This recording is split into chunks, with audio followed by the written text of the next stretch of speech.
ఏకంగా రాయలసీమ ముద్దు బిడ్డ అని రీల్స్లో చేశాడు. ఆనాడే చెప్పా, రాయలసీమకి క్యాన్సర్ గడ్డ జగన్మోహన్ రెడ్డి అని. రాయలసీమ ప్రజలందరూ ఒక్కసారి గుండెపైన చేయబెట్టుకుని ఆలోచించాలి. 5 సంవత్సరాల్లో రాయలసీమకు ఒక్క పరిశ్రమ తీసుకొచ్చారా? ఒక్క సాగునీటి ప్రాజెక్టు పూర్తి చేశారా? అంతెందుకు, బిందు సైద్యం లాంటి అద్భుతమైన ప్రాజెక్టుని కూడా ఆనాడు ఆపేసిన వ్యక్తి జగన్మోహన్ రెడ్డి. అన్నమయ్య ప్రాజెక్టులో గేట్లు కొట్టుకుపోతే కనీసం ఆ కుటుంబానికి ఆనాడు అండగా నిలబడలేదు. ఇదే స్థానంలో, ఇదే భూమిపైన, ఇక్కడనే ఆనాడు యువగలం పాదయాత్ర నేను హామీ ఇచ్చా, మిషన్ రాయలసీమ ప్రకటించా. మన దేశానికే కాదు ప్రపంచానికి రాయలసీమను ఒక హార్టికల్చర్ హబ్గా తీర్చిదిద్దుతానని ఆనాడు హామీ ఇచ్చా. పూర్వోదయ కింద 1,00,000 కోట్ల రూపాయలు ప్రభుత్వం ప్రైవేట్ రంగంలో పెట్టుబడి మన రాయలసీమకు తీసుకొస్తున్నాం.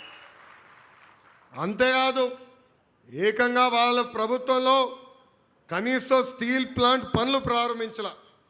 మనం అధికారంలోకి వచ్చి పనులు ప్రారంభించాం. అంతేకాదు, 29 ఎన్నికల లోపల కమర్షియల్ ప్రొడక్షన్ చేసే బాధ్యత కూడా మనం తీసుకుంటామని నేను హామీ ఇస్తున్నా. ఇప్పుడు కుట్ర రాజకీయాలు జరుగుతున్నాయి, అందరూ అప్రమత్తంగా ఉండాలి. 2019లో సొంత బాబాయిని లేపేసింది Jaganmohan Reddy. First heart attack అన్నారు, మనం కూడా అయ్యో పాపం పెద్దయినా చనిపోయినాడు అనుకున్నాం. తర్వాత బయటకు వచ్చినాయి అన్ని. వడ్డలి వేట ఎంత అన్యాయమో చూడండి. రెండో రోజు ఏం చేశారు, నారాసుడ రక్త చరిత్రని వాళ్ళ దొంగ పేపర్ ఉందే, మర్చిపోయినా దాని పేరు ఏంటది, సాక్షి.